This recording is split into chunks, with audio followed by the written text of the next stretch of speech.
7:33. We are live. I am amplified.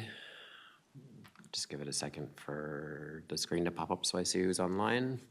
Oh, cool. We got Chris, Ken. Oh, we got our two. Chris and Ken. Yay. Awesome. We got our two. And then Sam as well. So we have 10 folks here. Fantastic. We have quorum. Let's do introductions. Feel like going first, Carrie? Sure. Carrie Sheldon, Precinct G. Eric Hendrickson, Minnesota Council on Disability. Patty Thorson Trellis. Rhoda Chafe, temporary admin. Darrell Paulsen, Vice Chair and Regent F. David Fenley, Chair. Patsy Murphy, Precinct C. Heidi Meyer, Minnesota CCD. Doug Cook, Metro Transit. And then online, Sam, Chris, then Ken. Sam Jasmine, Precinct A. Sorry, David, I'll need to leave by 2 today. Chris Bates, Precinct B. Ken Rodgers, Precinct D. Awesome. Thank you all online. I caught a little bit of an echo, so if when not speaking you could mute, that'd be great. Just a real quick reminder to folks, we'll probably interrupt it, I think around 1:20, is that what it is, when all of our devices will explode? Not in the literal sense, but in vibration and sound sense. For a test of our national emergency systems. So if you want to turn it off, you can. If not, we'll just take a few minutes to. Yeah, isn't that like 1 something? 120, yeah. Yeah, 120. We'll just take a few minutes to let it play out. I'll still probably be surprised, even though I mentioned it, but just wanted to let y'all know that. All right, I would entertain a motion to approve the agenda for this month, So moved. October. Thank you. Is there a second? All right, Patty seconds. Thank you very much. All in favor, aye. Aye. Opposed, nay. Fantastic, passes. I would entertain a motion to approve the September minutes. Patsy will as do that. well. Thank you, Patsy. There's the motion. Second. Darrell seconds. Thank you both very much. All in favor, aye. Aye. Opposed, no. Sorry, I did not ask for discussion. I made the same mistake last month. You're muted. Okay, good. Fantastic. So we do have Kimberly.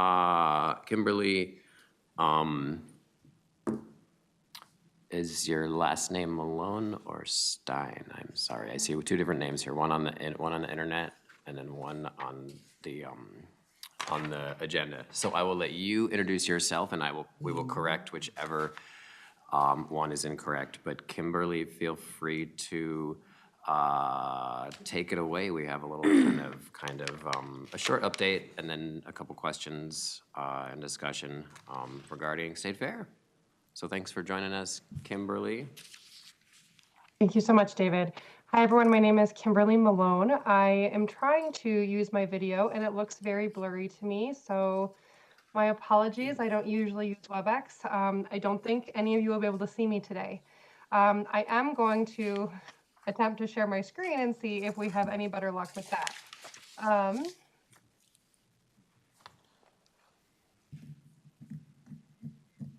David, can you let me know if this is visible? Still no screen sharing has popped up.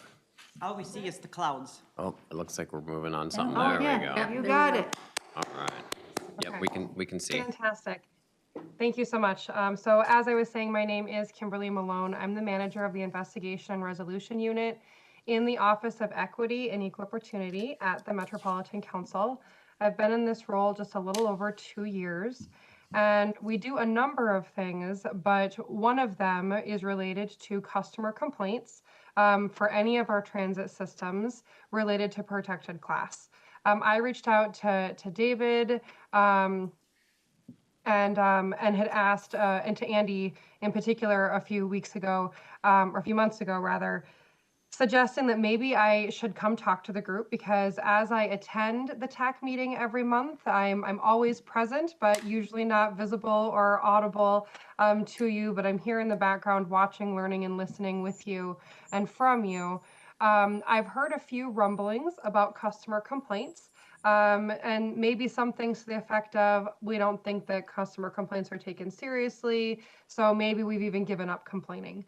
So I wanted an opportunity to come before you and to speak to what I do, what my team does, and to maybe give some more reassurance into the process about customer complaints, and to encourage you all to know that there are people who are doing this work actively, and that we're quite passionate and we care a lot about the work that we do. So this first slide was just my title screen and kind of all of the various logos of the Met Council, Metro Transit, Metro Mobility, etc. Kimberly, just real quickly, I just want to jump in. This is David Fenley, to acknowledge that I messed up these agenda items. We'll continue with this presentation, but I just want to let folks know that this is not the state fair feedback portion of the agenda. This is number 3 on the agenda, the ADA complaints and investigations. I was confused, and I just want to make sure that nobody else is confused as well. Help her, the note taker. So apologies, that was my mistake. There can be 2 Kimberlys in the same room at the same time. That's allowed. Please continue. Kimberly Malone and Kimberly Stine, I do apologize. Thank you so much. My presentation's really short. I really don't think we'll be here much longer than about 10 more minutes. I just wanted to give a really brief overview. And if we think there's the need for me to come back, like I said, I am at TAAC every month, so I'm happy to continue the conversations. My next slide here is really just a brief overview of what is prohibited. The Met Council prohibits harassment against the Metropolitan Council has a prohibition against harassment discrimination. Our policy states it's the policy of the Met Council to provide a work environment and deliver public services in a manner that is free of discrimination and harassment based on protected class. There are a number of protected class categories, and certainly you could file complaints based on any of these.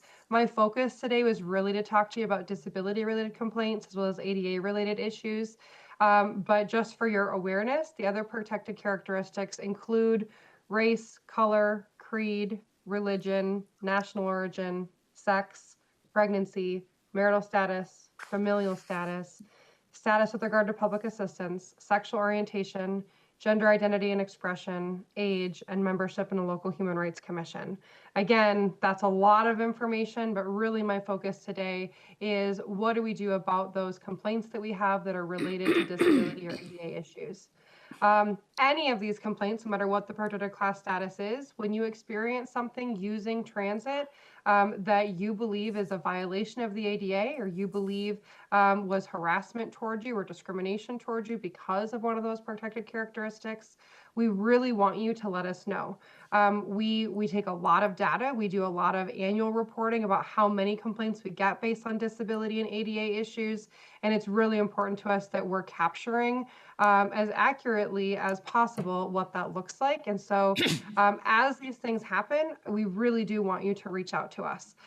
There are 3 main ways to initiate the complaint process. You can call our customer service department, and I have that number here, and I'm going to provide these documents after the meeting today. I apologize that they weren't to you in advance. So we have a phone number that you can call Monday to Friday, 8 a.m. to 4:30 p.m. There's an email address that you can use anytime, anywhere, or there's also an online complaint form that you can use anytime, anywhere. So what happens after you've done that, especially if you don't make the phone call and so you aren't actually even talking to someone? Maybe it feels like it's just kind of gone into the ether and it never really circles back to you again.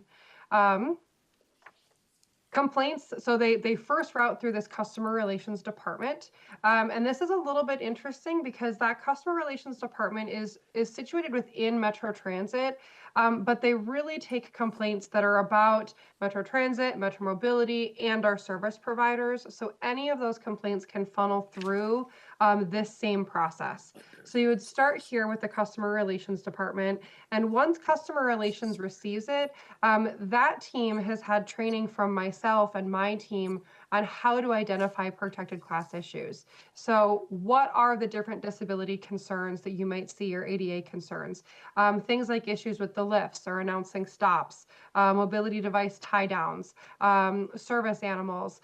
We could go on and make kind of a really big encompassing list here. But any of those types of complaints, this customer relations team has been trained on how to recognize them and flag them. And once it is flagged as a protected class issue, the complaint actually proceeds forward not just down one path, but down two separate complaint paths. All complaints, after they go through the customer relations department, proceed on to the, if it's a Metro Transit complaint, to the garage where that bus driver works. So the either garage manager or the assistant transportation manager. If it's a Metro Mobility issue, it would go on to the Metro Mobility Customer Service Center. Or if it's another service provider, we would be working directly with those service providers. In addition to following that path, anything related to protected class also comes to my team. My team requests video on what happened because we have video on board inside and outside all of our vehicles. And then we review the complaint that we received, the information that's in that. That customer relations team, they do a lot of the hands-on investigating stuff about how many people got on board and got off board at that particular stop when the complaint was being initiated. So they give us some of that information. But then I have a team of 3 people in my unit, and one of them does basically full-time work in our customer complaint zone related to these protected class issues. So we are reviewing the issues, we're reviewing the video, and we're making determinations on whether or not there was a violation of the council policy that prohibits harassment discrimination against our customers. And when we make a decision like that, we communicate that to the appropriate people in management to say, hey, not only did they maybe fail to stop at the stop sign, if that also had happened and been part of the complaint, but we also found a violation of our harassment discrimination policy.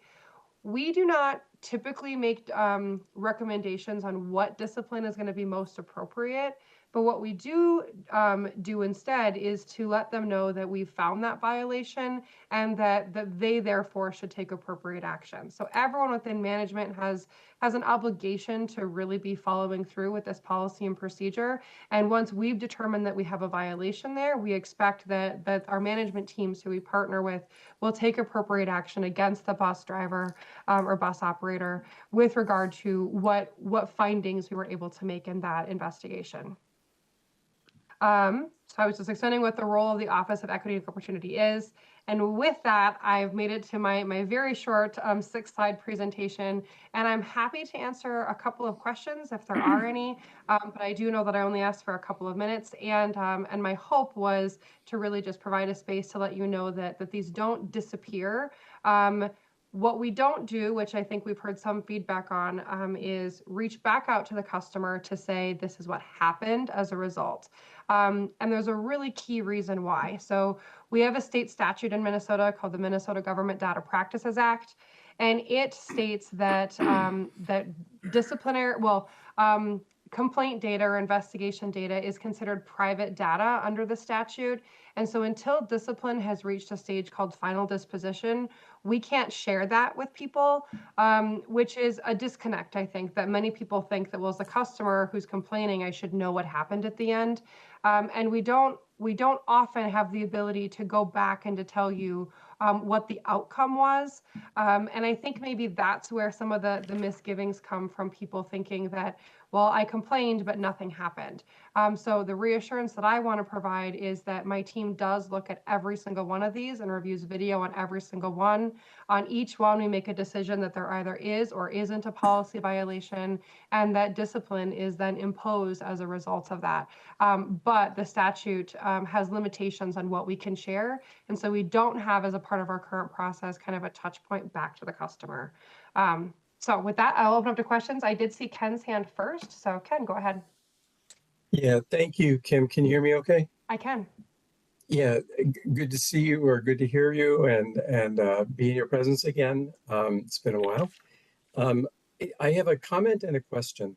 And a comment is, as a person who uses public transit, when I experience issues that need to be addressed or at least brought forward, I have had experiences, I'm sure others may have as well. The phone number is a very long hold sometimes, and you never know how long that's going to be. So I start holding and start holding and start holding. And, 20 minutes later, I'm still not being addressed and I give up. And fully intend to pick that up when I get home. And that doesn't happen. So the complaint gets dropped. It doesn't get reported. I know there's email address, there's a form on the web, but I'm wondering if we couldn't do some communication campaign on the buses, on Metro Mobility vehicles that have a small poster identification. We want to hear your comments and complaints, and maybe reiterate the ways to contact, and maybe include a QR code, that anything to make it a little easier for people to provide a comment or a complaint. And I personally think comments and complaints are really helpful because they allow us to address and make our service better. So I don't see them as just negative always, but to combine it with a comment or a complaint or even a question, just providing more opportunity for the public to learn how to do this efficiently. That's one comment I'll leave you with.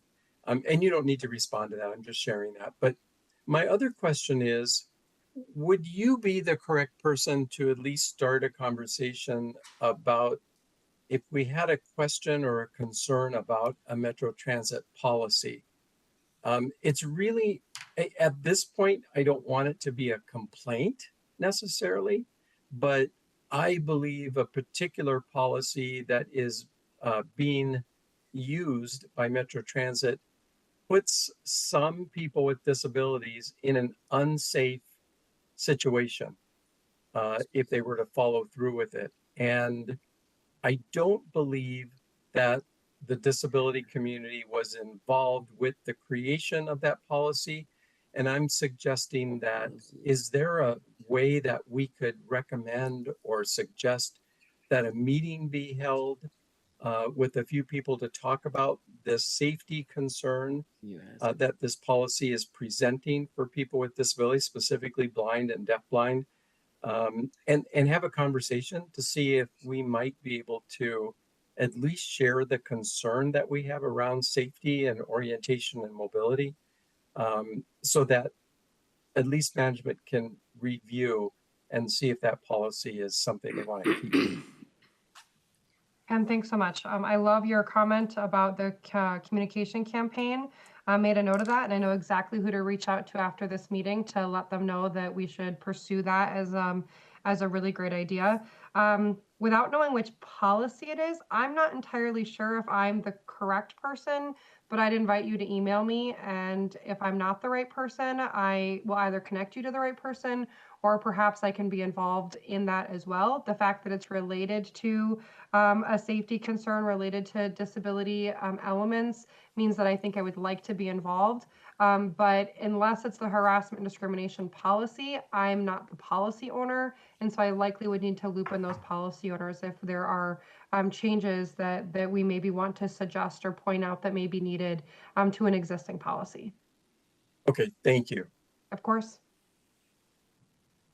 Are there other questions about what I've shared today?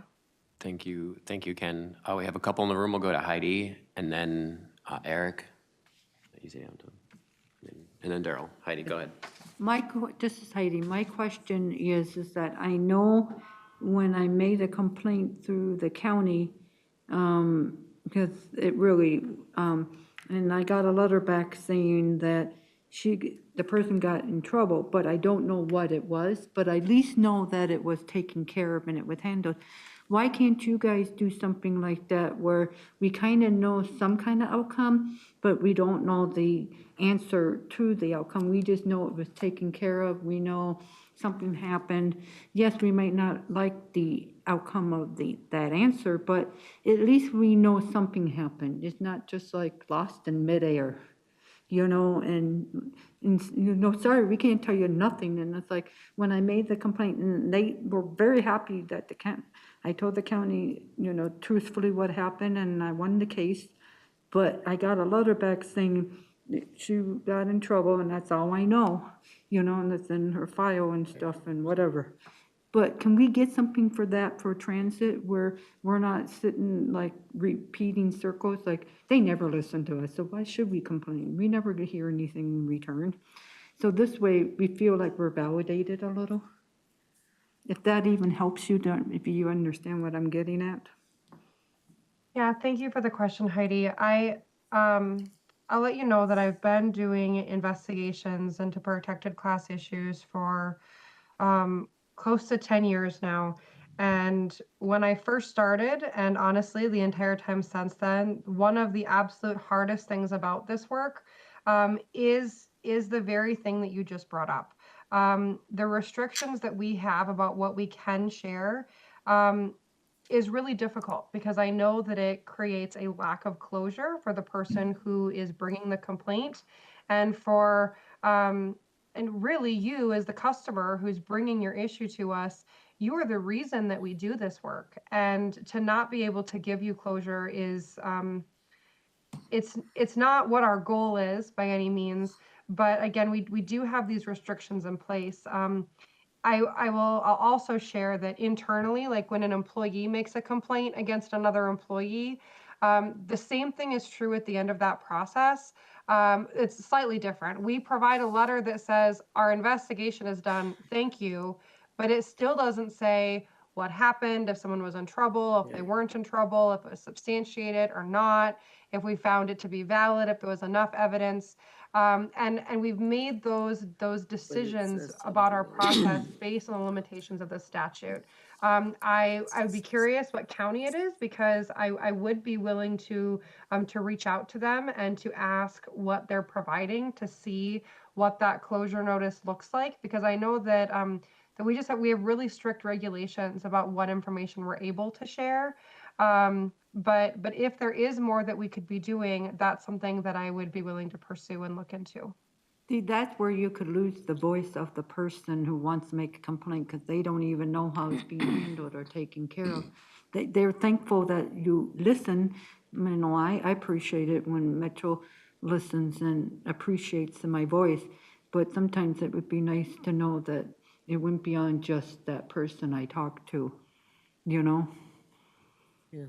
So I just wanted to bring that up. It just seems so tight that you can't even know nothing, Thank you, Heidi. Thank you, Heidi.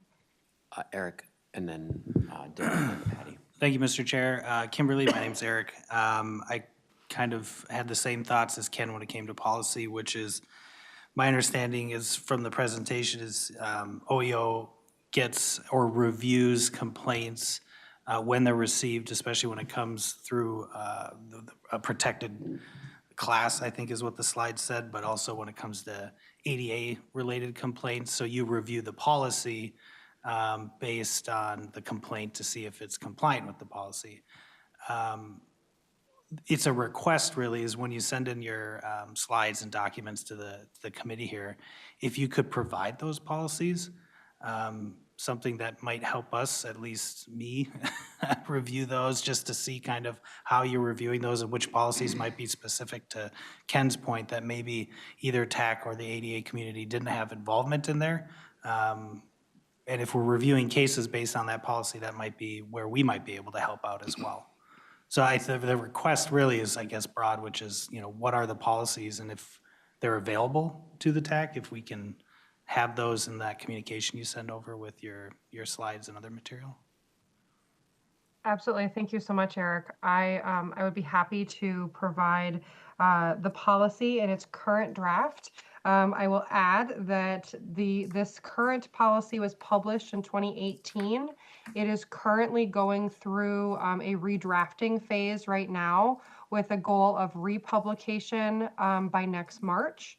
And so I was going to talk about that as well to figure out if there was a time that I could come back and share kind of the drafting that we're looking at and some of the changes that are going to be made.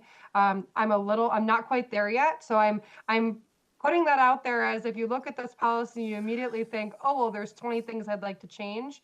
I agree with you.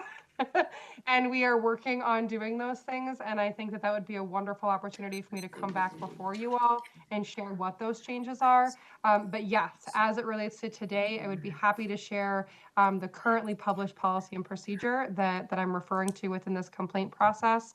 And then just know that we are currently working on edits and would love to come back before you to get any additional feedback before we finalize it. Thank you.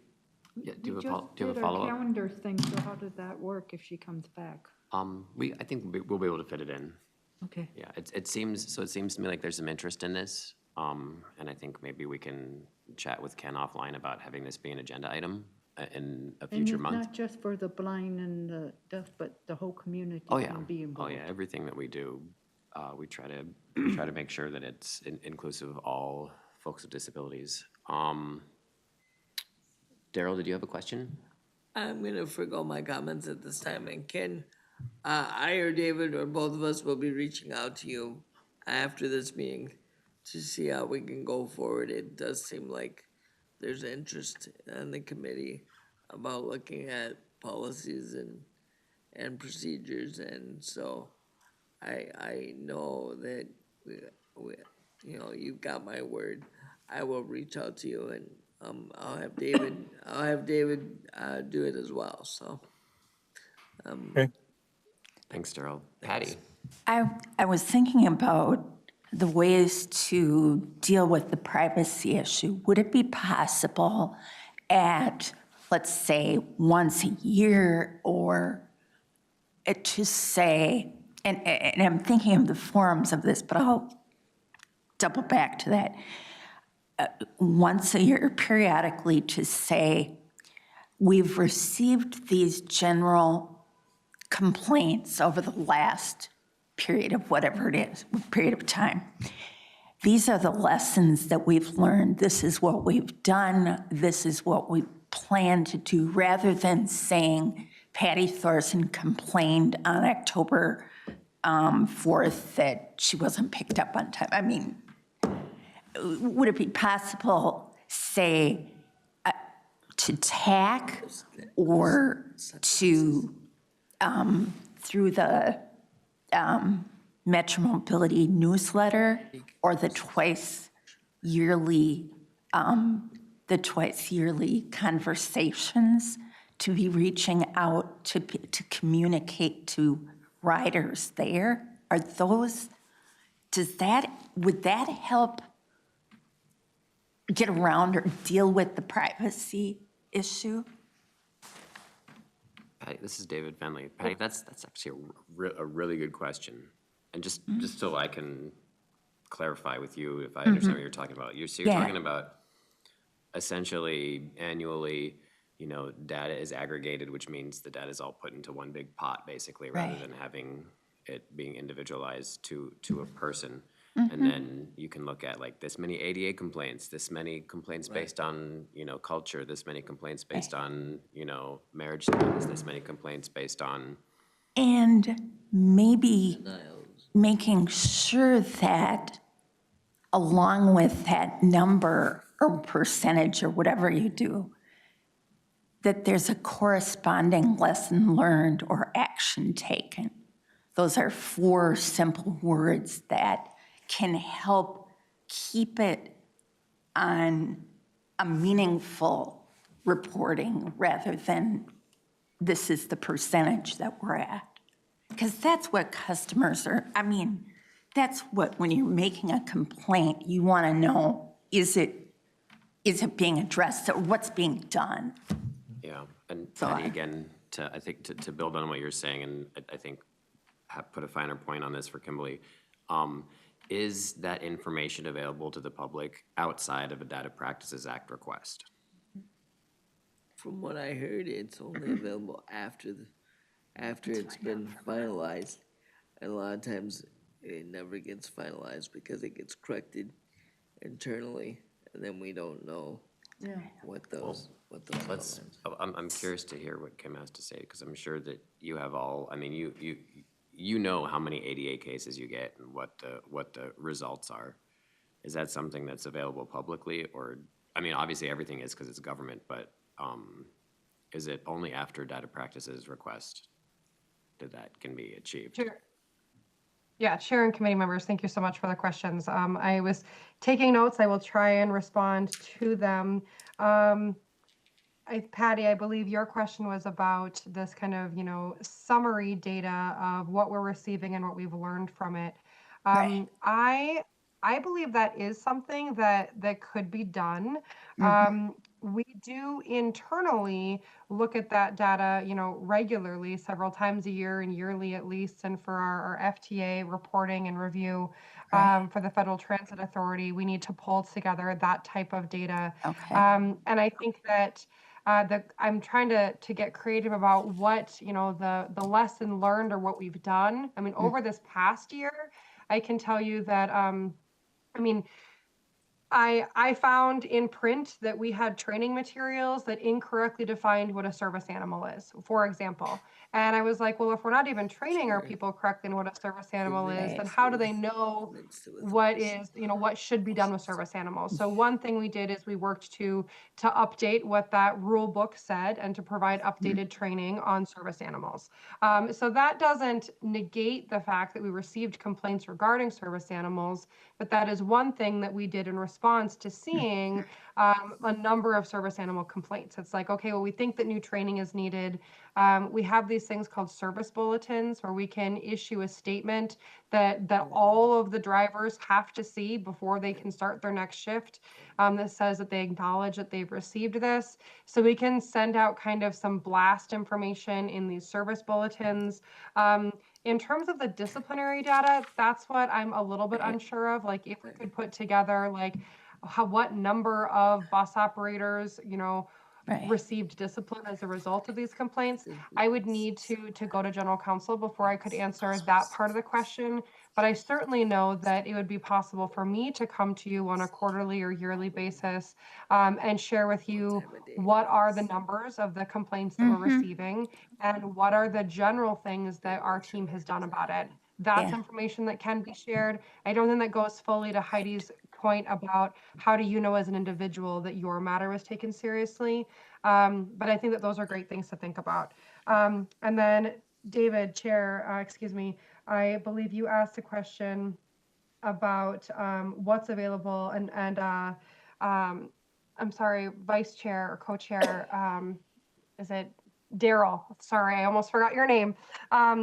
Darrell and David, you both asked about what is available from the data practices, like without going to the data practices direction. And I think that when you're requesting summary data, that's something that you could come to me and could ask for and I could provide. When we start to get to specifics about, Kimberly, filed this complaint on October 4th, I want to know if you disciplined this bus operator, that would need to be a data request to get information from. Yeah, that makes sense.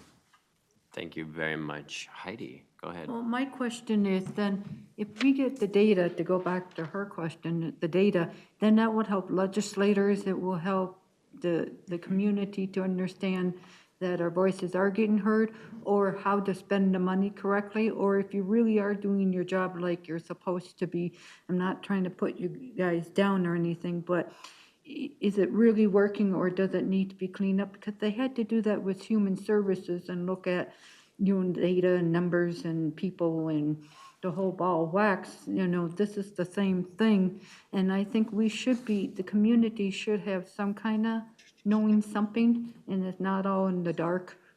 That's just my opinion and my thoughts, but something I think it would be cool to help us understand how you operate so you're not totally in the dark. Not just calling up and making a complaint. because this will help in many different ways, you know, the data or the outcomes or some kind of graph or something. All I know is I make a complaint. I know nothing after that, it seems like, because you keep it very private, so. And I understand you're Well, and respecting me and the other person or the entity of the problem, but sometimes it needs to be out there. That's how we solve problems. Thank you.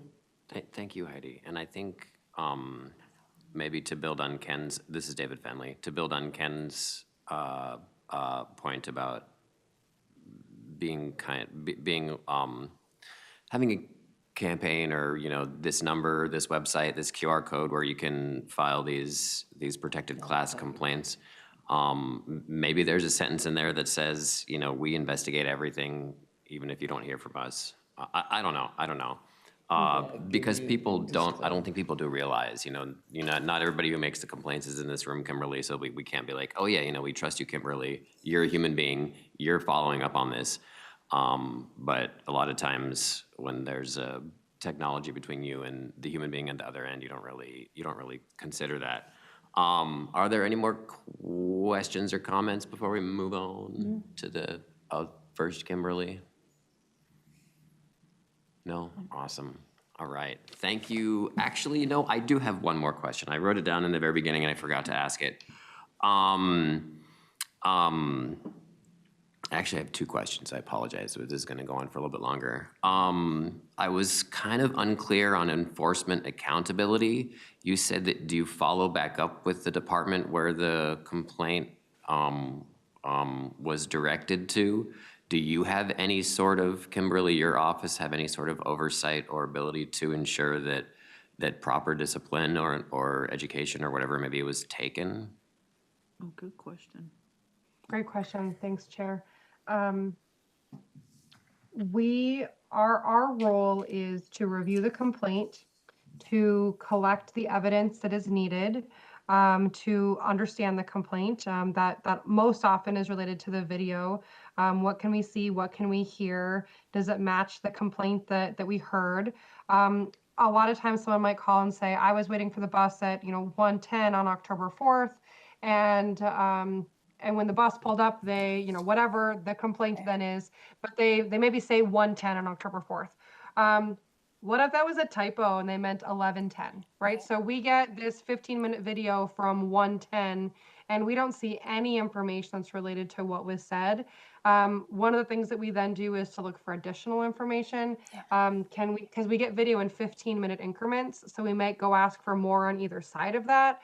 But there are some times that if someone has provided incorrect information, we may not be able to find it.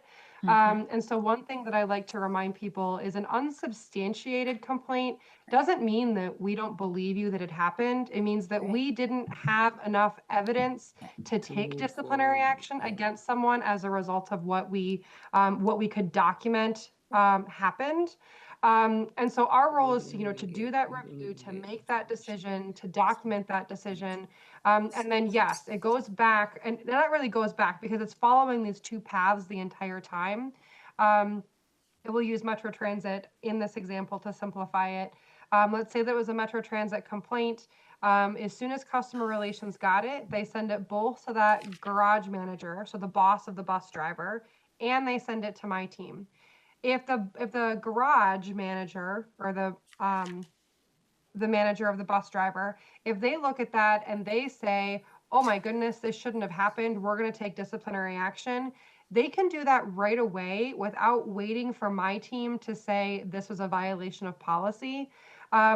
What they can't do is Metro Transit garage managers cannot decide, you know what, I don't think that this was a big deal. I'm going to close this case without discipline or without coaching or without reviewing the policy.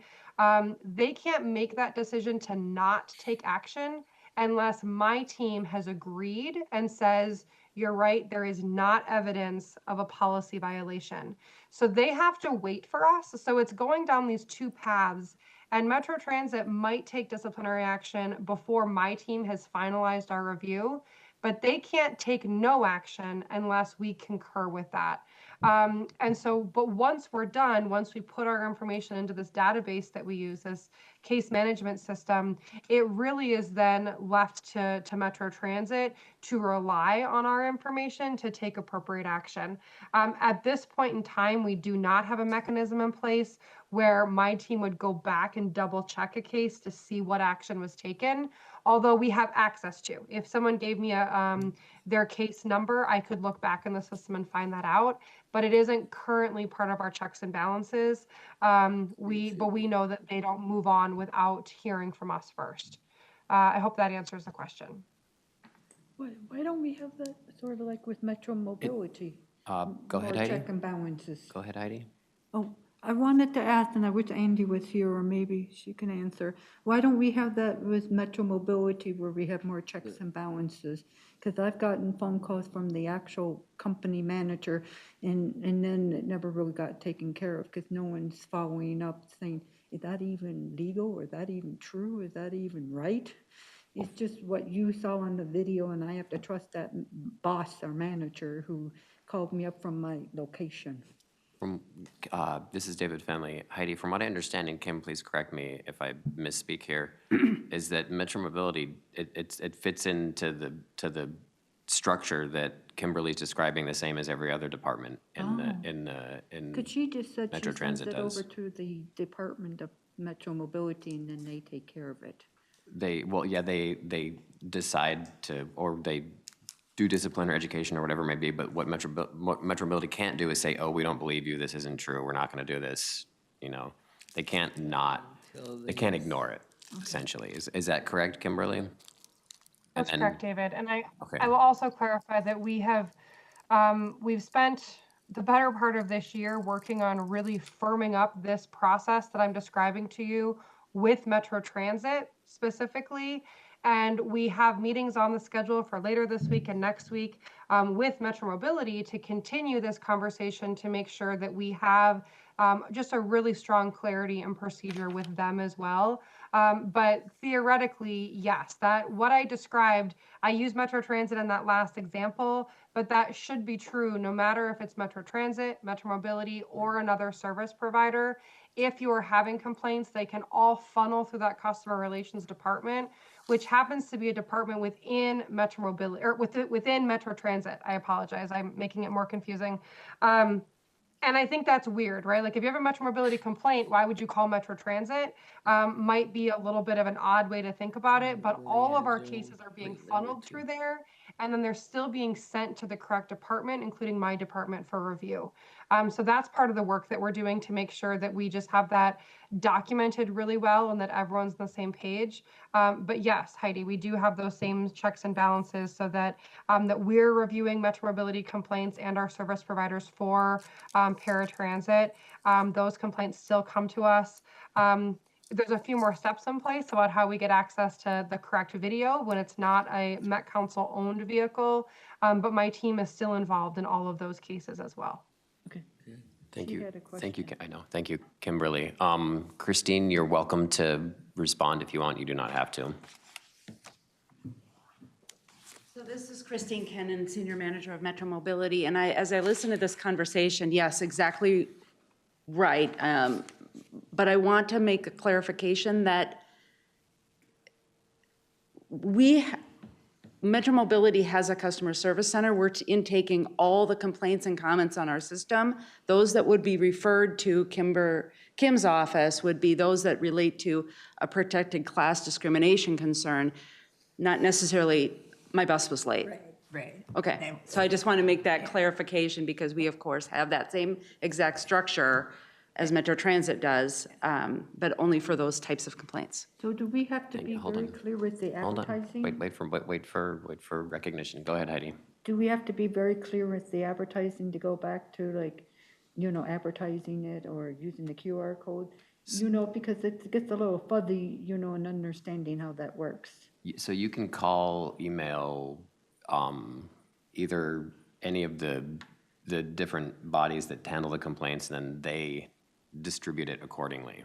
So if it's, my bus didn't show up, that wouldn't be a complaint based on discrimination because of protected status. But they would still send it to the right people? Yes. Okay. Yes, yep, So that's, you still thank can you. do the advertising Yeah, correctly, it's just, will do its job in the way it's appropriate. sort it out where it needs to go, yes, Okay. yes. And I do have one more question because I think this is a really good topic. David, can I respond really quickly? Oh, go ahead, Kimberly, sorry, I didn't realize that. Thank you so much. I just wanted to second what Christina was saying, that yes, there are, oh my goodness, there's, it scared me too. Let's just let this pass and go to the bathroom or It's not doing nothing. Think you're in mad at the test. feds, it's up to you. My phone's not doing nothing. Well, you must be on the dark web or Now something. it is. I turned my phones off. Mine was silence, but it did it. I just had to Oh, yeah. open my screen. Yeah, it probably bypasses in case there really is an emergency. All right, that might be it. That was Okay, I'm rather awake now. painless. Yeah. Only 80% of the people in the room jumped. Go ahead, Kimberly. I will not apologize for the federal government. I may have lost my train of thought, but I'm gonna try and circle back. I definitely jumped. Yes, to what Christina was saying, there are multiple avenues to report this, and certainly some people do go directly to Metro Mobility's customer service center, and they would do the same thing that I was discussing, that they would send complaints to us. And she's exactly right. The only complaints that come to us are about discrimination and harassment. So there are there are thousands of complaints of my bus is late, or my bus didn't show up, or where is my bus? Those never come to my team. My team gets the cases that say, I was waiting at the bus stop and the bus pulled up and they let 3 people on in front of me, and then they shut the door in my face with my service dog and said, I'm not letting Right. you on because you have that animal. Those complaints come to me, right? So that's one example of, what might be something that my team would handle as opposed to my bus is late. And whether that's through Metro Transit or through Metro Mobility, all the transit agencies within the Met Council know to contact me and my team if they have a protected class issue. So I just wanted to reaffirm that is accurate. And then David, I think you had one more question. Yes, I do. Given that discrimination against folks with disabilities is unique in that it can be attitudinal or based on stereotypes or implicit bias, along with, the built environment, be it, stairs, doorways, bathrooms, all these fun things, elevators not working. Do you have somebody in your office that has a history in the technical standards involved in transit by any chance, or background in disability rights? I mean, I would argue that I have a background in disability rights, as I've been doing this work for the last 9.5 years. And of my team, 3 of the 4 of us are attorneys who've been doing civil rights work for about the last decade. So, I mean, yes, but I guess the flip side of that is that we do have a vacancy on our team for our ADA coordinator and Title VI coordinator. That position was recently held by Guthrie Baird, which many of you may know. He was often in attendance at these TAAC meetings, and he recently took another position outside of the council. And so we are looking to fill that position. It is not currently posted. My meeting right after this is to discuss that vacancy and what we need to do to get it posted. And so that position really needs to have that technical experience that you were talking about. My experience is broader, but I have been doing ADA work for the last 9.5 years, as has the majority of my team. Thank you very much, Kimberly, for what I found to be a very informative and robust discussion. Thank you very much. All right, now the other Kimberly, who I think is in the room, Kimberly Stine. I will apologize for my own slip up there. Oh, that's okay. Hi, I'm Kimberly Stine. I'm the Assistant Acting Manager of Street Operations. I'm also the manager for the State Fair. I've taken over for the gentleman that used to do this. He retired, so. I see that my screen is not up as I thought it would be, so I will pull it up on my own. Don't make it go up. It just take a minute. Or Jason does he should. have it? That's okay. They're working on it. Yeah. Oh, yeah. So what I was told, this is my first time coming to one of these, so, the things that we did, We're supposed to be to. easy on you, is that what they told you? Yeah, yes, they did. You already heard us talk, we're not easy. Right. We're gonna. So, we're gonna the be things nice. that we added, for this year for the ADA, we requested a usable porta potty at our Cottage Grove site. It was just a single door, little tiny thing, and, nobody could really, go in there and do their business, as they say. And then we also put one at the State Fair, turnaround site for our staff, to use as well. As you see here, items that we need to address for next year. Our parking ramps, we had a couple of parking ramps, the County Road 73 out at Hopkins Crossroad, and then also at Bloomington, there were some issues with being able to find where to park and then how to find the buses. So we will be getting better signage for that. And then the elevators, also at those two locations, locked up because they're on a timed locking system. And they locked, and so the individuals couldn't get to the top floor unless they went through the whole ramp. So we have to make sure that we have the timing on those adjusted to after midnight when the last bus arrives, so that individuals can get up to the top floor. Makes sense. Yeah. That So would be a little scary. that's really all I had. I had a very brief, I'm not sure exactly what it is that you guys, individuals need. Yeah, well, Yeah, thank you I very have a couple much. questions, I got you. So I got Heidi and Darrell. Thank you very much for coming. And it's nice to see that y'all already preparing for, lessons learned for next year. Oh, we're always learning, yeah. Hopefully we can get you in July or June or July next year. We'll get them in a regular basis. We're gonna get them in March, actually. All right, so Darrell and then Heidi. Hi, Kim, how are you? Darrell Paulsen, Vice Chair Hi. of TAAC, and I've talked a little bit with Renee, talked a little bit with the team offline. Couple things I would suggest. You talked about the ADA porta pots at the stations in Cottage Grove.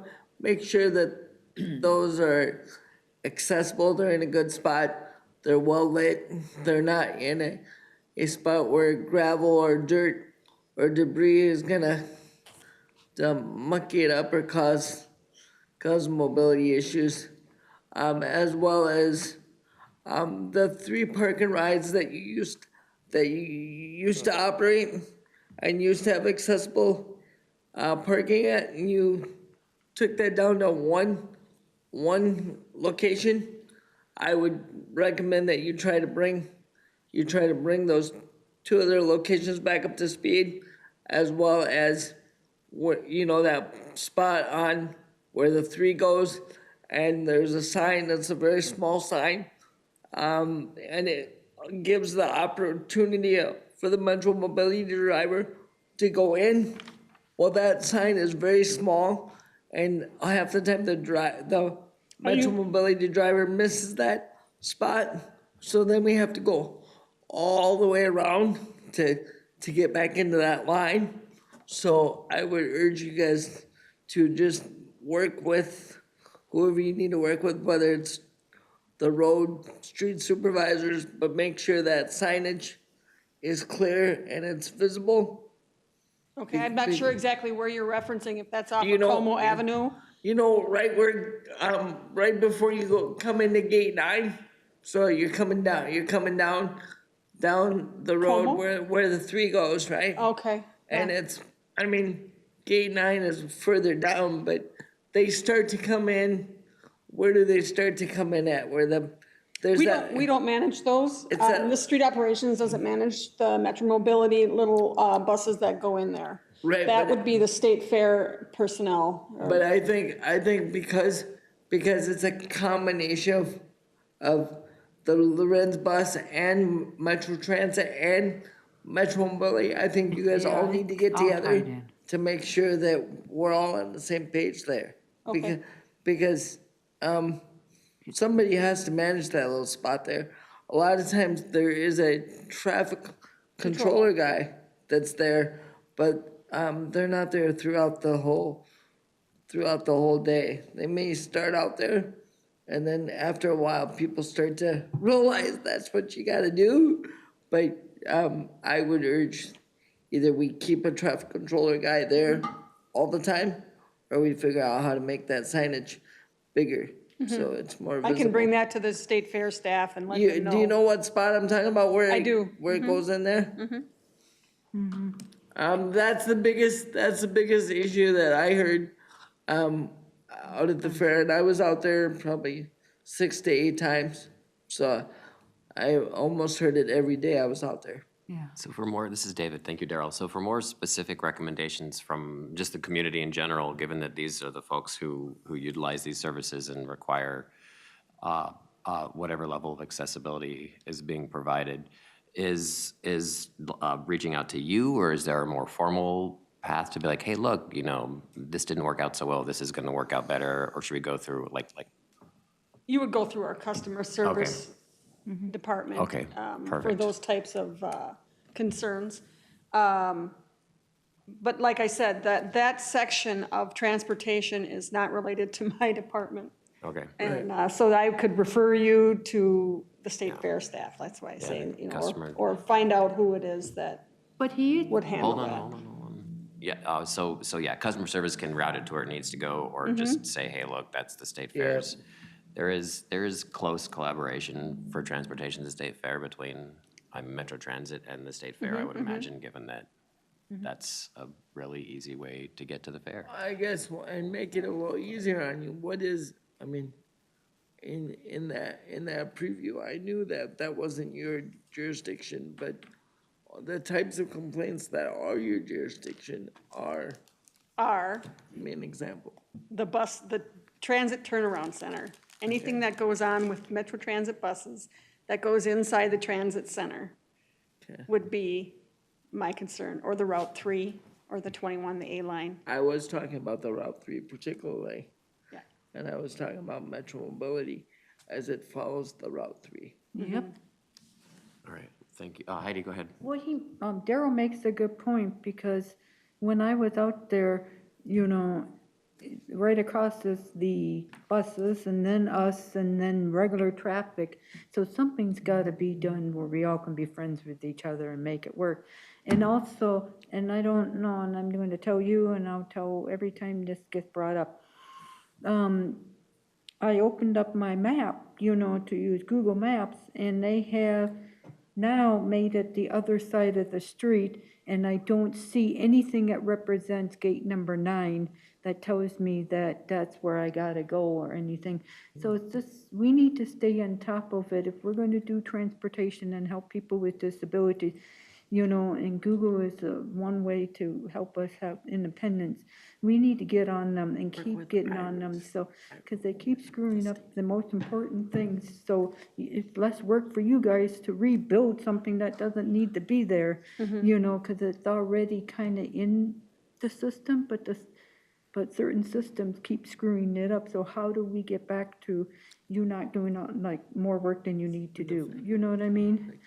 Like you might have a bus stop that's great for the state fair, but now I can't get to it because Google screwed it up, you know what I mean? And how do we keep that entity? They even do it with the Met Council once in a while. They keep changing the pit, you know, or the bus stop, you know, and location. So I'm just not happy with that, because I opened it up and it's like, oh my God, you had a great picture before, and now it's like, I'm confused. Where is gate number 9 so I can drop off I don't drive, but if I had to drop someone off, you know? Thank you, Heidi. So I just wanted to bring that up. So if you can help the state fair and help us and help Darrell, I think we could do a lot better. Yeah, I'll put that in the notes for our meetings. Thank you, Heidi. Anybody else questions on state fair follow-up? All right, cool. Thank you, Kimberly. Stine. Thank you. See, that was pretty easy, Kim. I seen her out in her vehicle about a half hour before she was coming in, so. You're making me nervous, Darrell. I Come knew, on. I knew she was coming. I knew she was important. I was like, Right. Update. From Metro Mobility, from Christine. It's nice to see you again. I don't think we've heard from you in a while. We just saw earlier. I know, I mean, like, officially agenda item, heard from you.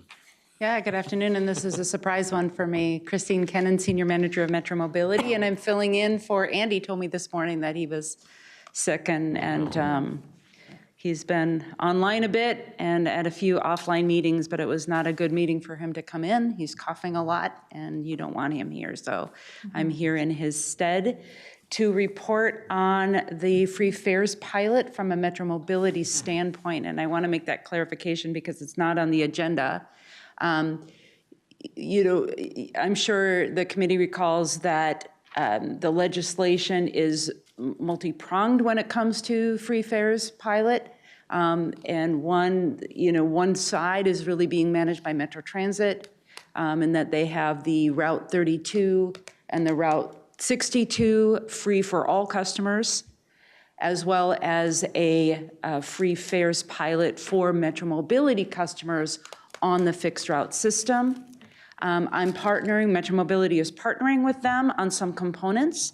I'm here and I'm able to speak to those parts that Metro Mobility is partnering on, not necessarily the entirety of the pilot in all its focuses. So just want to make that clear. So I'm happy to take questions back to my partner on the Metro Transit side, but forgive me if I'm not able to address every question you might have on the scope of the free fares pilot in total.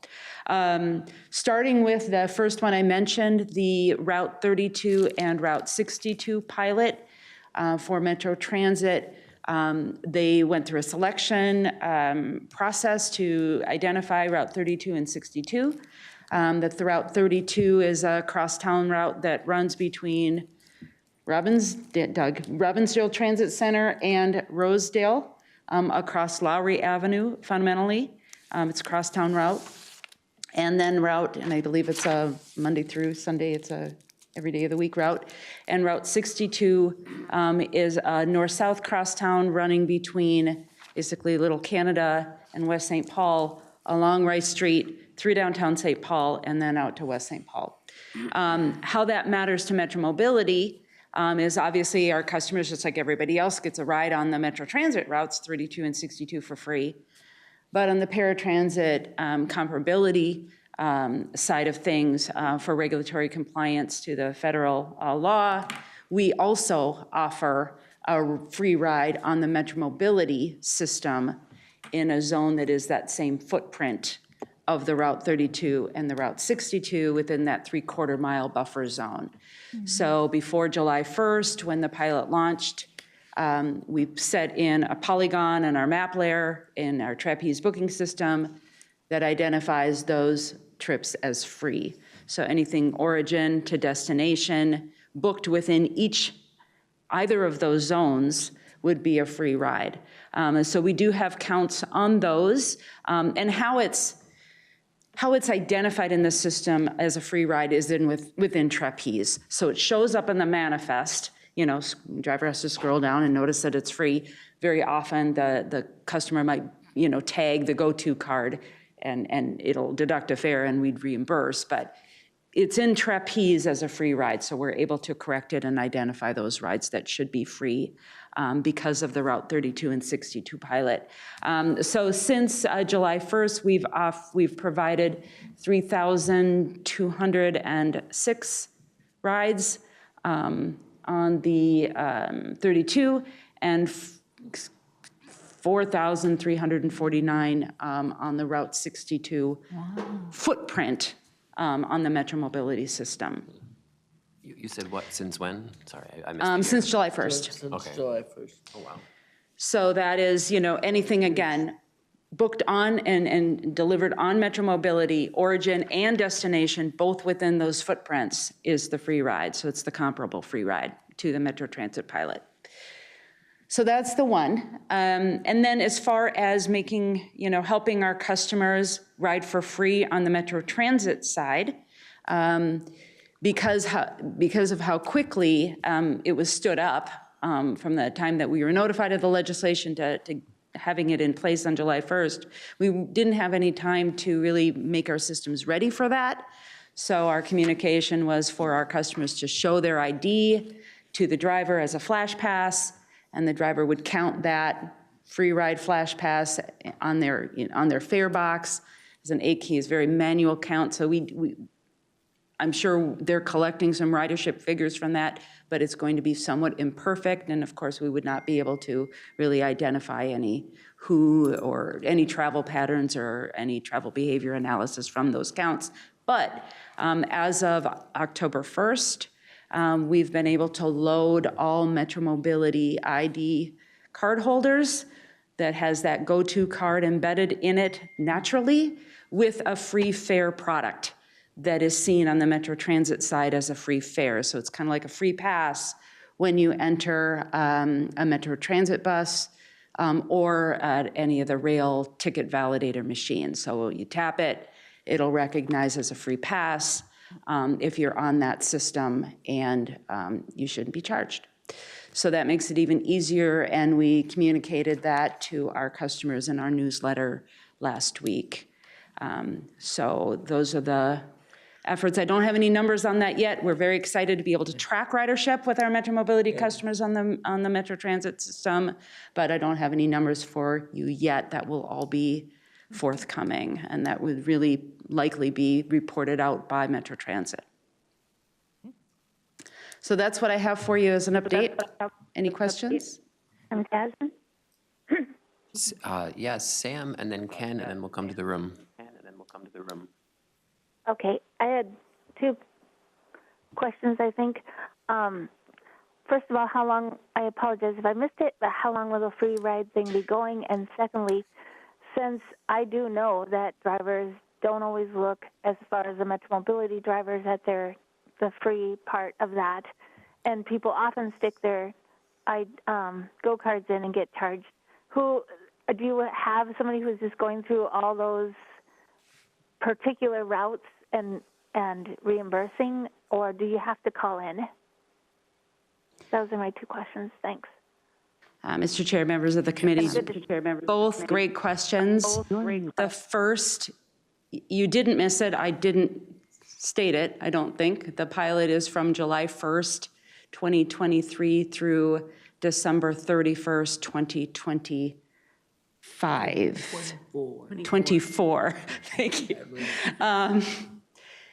Then as far as the reimbursement, you're exactly right, Sam. We're noticing quite a lot of fares that are accidentally being paid on the Route 32 and Route 62 on the Metro Mobility system. And we actually are going through a process to automate or be able to see the fare being collected on the Metro Mobility bus, match it with the go-to card, match it with the rider, and then have that interfaced over to the cubic system, which Metro Transit is the business owner for, to validate that a fare was in fact deducted from that card.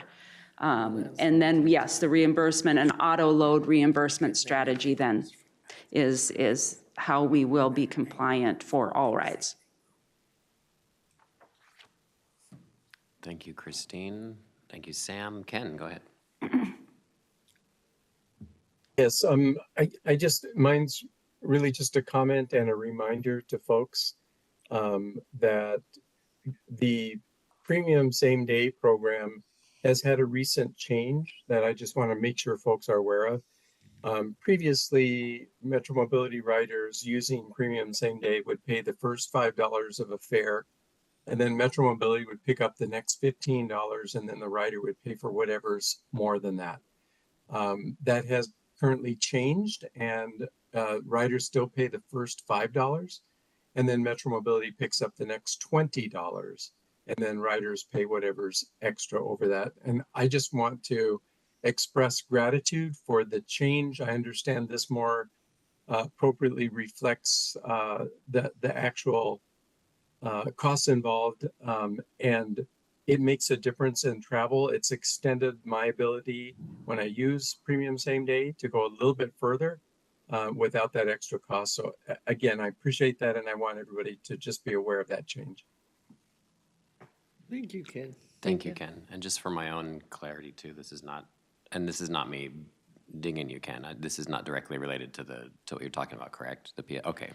No, Mr. Darrell, that refers to a change that we put in place on September 1st on our premium on demand system. There was legislation that asked us to increase the availability of our service, the span of service each day of the week, later into the evening.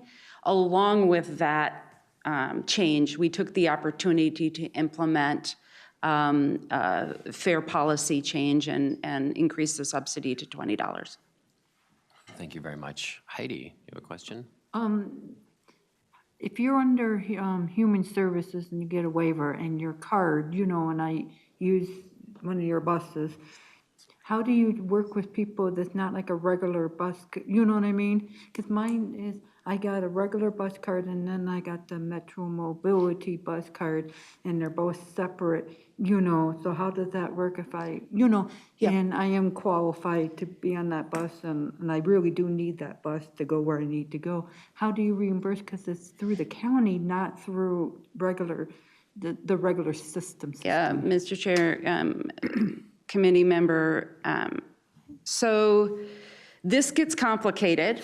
What we've asked Metro Mobility customers to do when they are looking for a free ride on the regular route system is to use their Metro Mobility ID card, because it's the only way that we know who has that card and that they're Metro Mobility certified. If we, in other circumstances where they're, for example, taking a Route 32 or 62 ride on the Metro Mobility system, we will just reimburse the card for the overpayment, regardless of whether it's the county that has that card and provided it, or whether the individual has that card through their Metro Mobility ID card. But it is really probably impossible for us to know exactly what card was used for a free ride on the regular route system unless you use that Metro Mobility ID card as your tag. So our communication is that is your free pass on the Metro Mobility, regular route system. Even if my Metro Mobility only has money for Metro Mobility? It will also, right now, your card has money for Metro Mobility that you've loaded or someone has loaded onto it, and it has a free pass that will be recognized by the regular route system. So it's an auto load fare product that was loaded onto the go-to card system in the back end that the regular route system will recognize as a free pass. Oh, okay. And then the other thing I found out is that I have to keep my two cards separate, my go-to card and my Metro Mobility, because when I tap, it sometimes doesn't want to read, so I open it up and I just tap my go-to card, because I found out a long time ago, because I didn't know this, it had, the county, the Metro Mobility, and I can do the city bus all on my, and I didn't know that until one day, so I learned something new. So it's something to teach the people in the future when they have them together, because sometimes they think it's broken, but it's not really broken. You just have to separate them in order to tap the right one. Did that make sense? Because it's reading the chip inside the Metro Mobility, thinking, it's, and so it won't let me use my regular go-to card sometimes, because they're like together in the same wallet thing. Did that make even sense to you? It does, thank you. And it goes to education, that for all our ridership, Metro Mobility certified customers, that their Metro Mobility ID card has a go-to card embedded in it. Yeah. And it can be loaded with value, and it also now has a free pass that can be used on the regular route system. And so, yes, excellent point. I should make sure to make that clear at our community conversation. And our newsletter this month did have an article that talked about your Metro Mobility ID card is your free pass on the regular route system. But it's complicated and bears repeating, so I'll take that note. Because I just found out one day tapping, and it's like, it should be working, and then I separated them two, and I was like, oh, it works. It's just reading chip on top of chip. I think any newly certified customer, since we've had the system, has received the pamphlet and some education materials about that go-to card. But certainly any customer that has been riding with us longer than that, there might be a disconnect, yeah. Yeah. An opportunity for us. Thank you, Heidi. Ken, online. Yeah, and Christine, I have a quick question. And, you know, I for years have balked at having to do the recertification requirement periodically over the years. As much as I'd like to think my blindness is not going to go away, having to recertify every time seems like a huge endeavor to take on just for the same result. But regardless of that, I've done my recertification, and recently my recertification notification came back with a paper certificate indicating that my expiration date was the year 2200, which is 200 years away from today. So I'm just, is that just the way that the system is making it indefinite?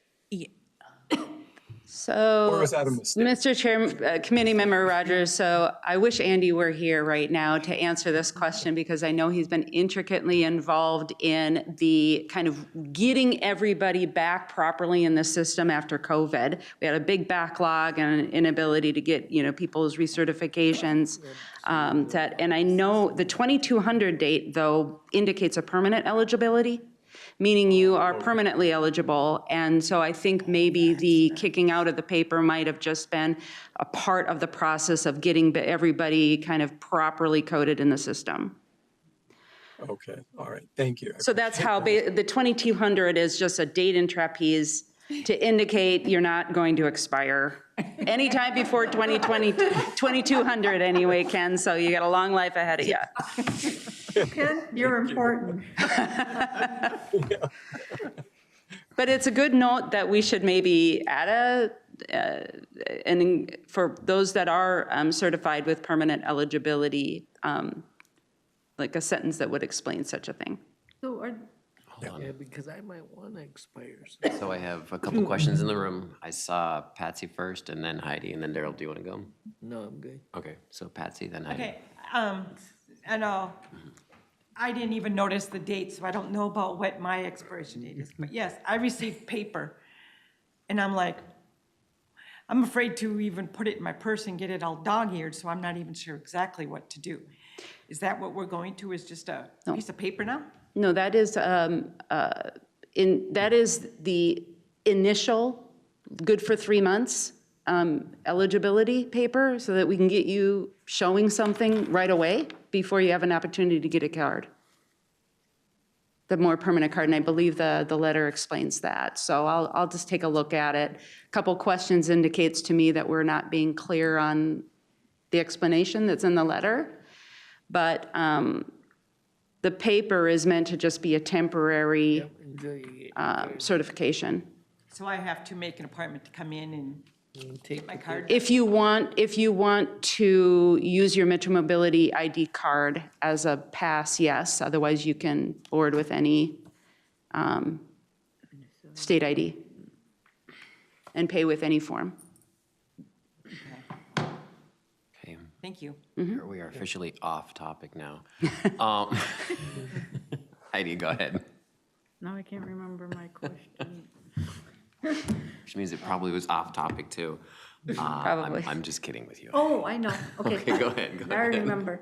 And it's important. Is this going to be sent to, because I know a lot of people I ride on Metro Mobility that can't take care of themselves to, you know, to do some of the things you just talked about or some of the questions we're asking.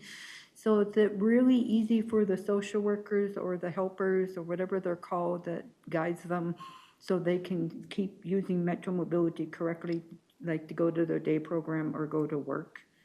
You know, because I know in West St. Paul, we got a group home where we drop off a man and a woman, and they can't, they just know they take it. They know when they're home and stuff, but they couldn't take care of any of the other stuff. So is it easy for the new changes, you know, to understand so the workers can get them signed up correctly? So that is definitely off topic. I didn't know, because it kind of goes back. It's okay. No, this, so the agenda item, and we've been off topic for a while now, so Oh, I sorry. should have steered us back a long time ago. So it's my responsibility to do I was that. just answering because I just heard what I Wanted to heard, see and I was just Christine's thinking sweat about away. it, you know? You're doing good, Did she though. answer You're the doing a question? great I mean, if job. you want to, but it's, I think it's kind of a specific question that is not in relation to the agenda item. So, Mr. Chair, thank you. Yeah. I think I'll just answer it by saying we try our best with all communications to ensure our customers have what they need, and just encourage you to call in if you're not. The breadth of questions makes me think that I should come more often. You should. Happy to answer on any topic at any time, but yeah, maybe we should steer it back towards the free Yeah. fares pilot. Yeah, and I did hear, it's in your newsletter, because yesterday, a friend of mine who uses Metro Mobility, didn't you hear? It's in the newsletter, and I said, yes, I just recently got it, I haven't read it yet. So, I know what you're talking about. I know what you're talking about. Darrell, do you have a question? And then Sam. Yeah, quick question, and then we'll go to Sam. So the one thing I would urge is encourage the drivers to know. Hold on one second. Sam, could you mute, please? Unless you're talking directly to us. Encourage the drivers on the main line Okay, go ahead, Darrell. of the free fares program, because I know even for my family and myself, when we're on the bus, half the time the drivers are like, "Let me see your Metro Mobility ID." Otherwise, they want us to pay, right? And I'm like, well, my wife's ID is on her chair. My ID's in my pocket, which is gonna take me about 10 minutes to get out. But you can obviously see that we're probably ADA certified. We're probably certified to ride Metro Mobility. So, and then why did you let 6 other people on the bus ride for free as you're strapping us in, but yet you're demanding us either pay our fare or show you a Metro Mobility ID? And I said, I know I don't even get ID'd at the bank when I go to a bank. I said, why, if you want me to get my ID out, I'm gonna sit and take 10 minutes to pull it out. And then he's like, well, no big deal. But then he'll braid me all the way downtown as to I should have paid my fare. And I said, I don't have to pay my fare. I'm eligible for a free ride. But if you want me to pay my fare, I've got $300 on my Go card. Here, you can have it. And then they're like, no, and he'll continue to braid you all, for 3 miles, 4 miles, until I finally tell him to stop. And so how do you break that communication or encourage that communication? Because it's obvious that the Metro Mobility side understands what they're doing. They get a little bit of different training, but the Metro Transit side needs to come along the side and say, hey, we understand that there's this free program out there, and maybe not everybody's gonna be able to show you an ID because it's just inconvenient for them to pull it out of their pocket. Yeah, Mr. Chair, Vice Chair Paulsen, I understand what you're saying. I can tell you, this is really a Metro Transit concern, but I can tell you what we're working on as far as communications. Okay. And, I mentioned that July 1st pilot launch came fast. You did. And so all we could really do is communicate to drivers that it would be a flash pass to identify. I do think it's important for bus drivers to be able to see that someone's eligible for a free ride. And typically that's with a flash pass. There's a free fare coupon or something. But we always knew that there's, that creates conflict at the fare box. Exceptions are always difficult to achieve within a large operation. And so that's why we wanted to embed that pass on your card. So all you're doing is tagging. Right. And if I suppose that doesn't function properly for some reason, then the backup would be to just show the driver that you're Metro Mobility certified. The other thing I would point out that this free fares policy is only, the criteria is you have to be Metro Mobility certified for the ride. And as we all know, you know, there's a lot of people who have a disability that are not Metro Mobility certified and wouldn't qualify under the ADA paratransit regulation. And so I think that is a way in which we can ensure that it's the Metro Mobility certified rider who is getting the free ride. If somebody's sitting in a power chair and they're trying to board the bus, obviously they're Metro Mobility certified. The one thing that I'm concerned about is that you keep telling me to show my Metro Mobility ID pass. I don't show my ID pass because I don't want people behind me or in front of me to see that I'm showing a visible ID to the driver. So more often than not, I will show them a Go card that has hundreds of dollars on it. And sometimes they'll say that's not even good enough. They'll want to see an ID, and then I'll turn around and show them my wife's ID, and then I'll say that I'm her PCA, and then they kind of freak out about that too. They're like, how can you be each other's PCA? I'm like, well, if you want to come to my house and figure out what that looks like, come on, let's do it. And then they eventually give us the free ride because they'll let anybody get a courtesy ride. So why is it that we can allow courtesy rides and they're completely private, right? We don't ID those individuals. But yet if I need a free ride from Metro Transit or Metro Mobility side, you're gonna ID me physically and ask me for an ID, but yet a courtesy ride doesn't do that.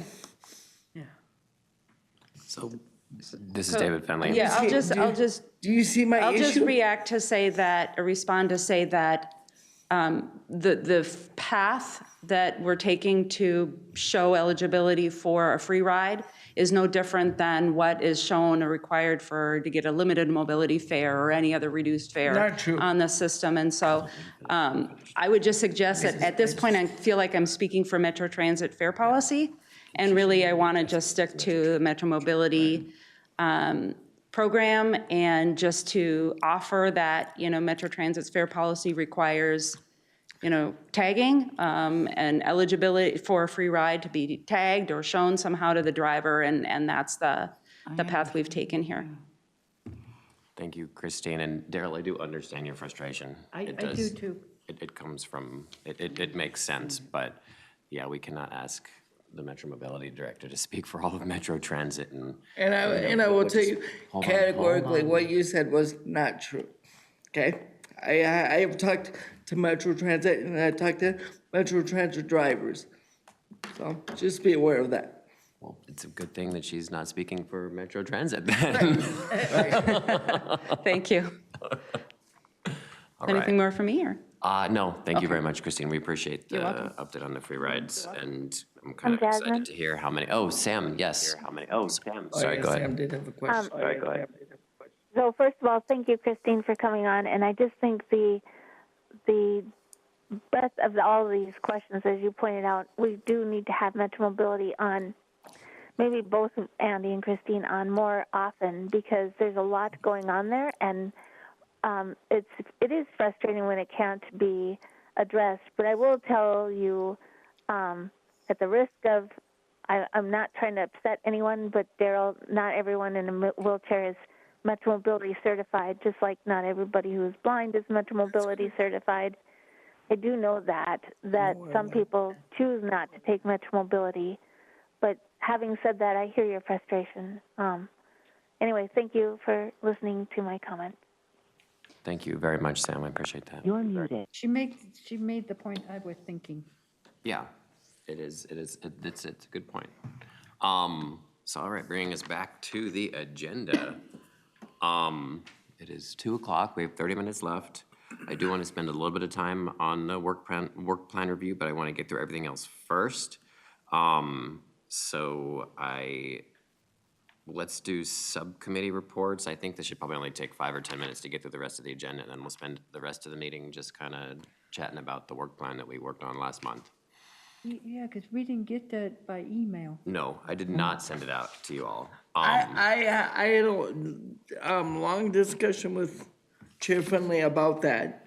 And so hopefully I will encourage him after this meeting to get something Oh, out because I to thought we us were in the supposed next to add few to it if days we needed to. so Yeah. that we can. You will have an opportunity to do that via having access to the document, which I will send to you hopefully in the next couple days. So Ken, do you have Blue Line stuff? Sure, Blue Line, we did not meet in September, but there was an email that went out today for greater distribution requesting people along the Blue Line extension route or anyone familiar with people along that route to identify themselves, fill out a very short survey relating to helping identify people in protected class status along the route so that so that the Blue Line folks can gather and make sure they have a robust distribution list moving forward to do the environmental analysis. But when I went to try to complete that survey, it's a map, it's image based, it's not accessible. So I tagged that, sent it back to the Blue Line staff, and they are now trying to review that to figure out how to make that in an accessible format. So stay tuned for that. But if you happen to know of any group or individual with a disability that is part of a group or an individual along the Blue Line extension route, it would be helpful if you could forward those individuals or the organization's name to me, and I'll make sure it gets added to our distribution list. This is just an outreach to make sure that we are reaching as many people with disabilities along the route as possible for future communications. That's it. Thank you. Thank you very much, Ken. Christopher Bates, do you have update on Green Line? No, I don't, David. I guess everything I read in the Star Tribune is that's what we're getting from everybody over there. So no report. Just read the Star Tribune. It'll keep you updated. Thank you, Chris. Gold and purple, Darrell. All right, the gold line, I will say, is some of the work that was done is done downtown. Some of the construction for the finishing of that should be done. This it was supposed to be done the end of September, so it should be done the next week or so. They're almost finished. And the purple line, we're doing we have a public comment period relating to the realignment of the purple line. Instead of the Bruce Vento Trail, it will go down White Bear Avenue and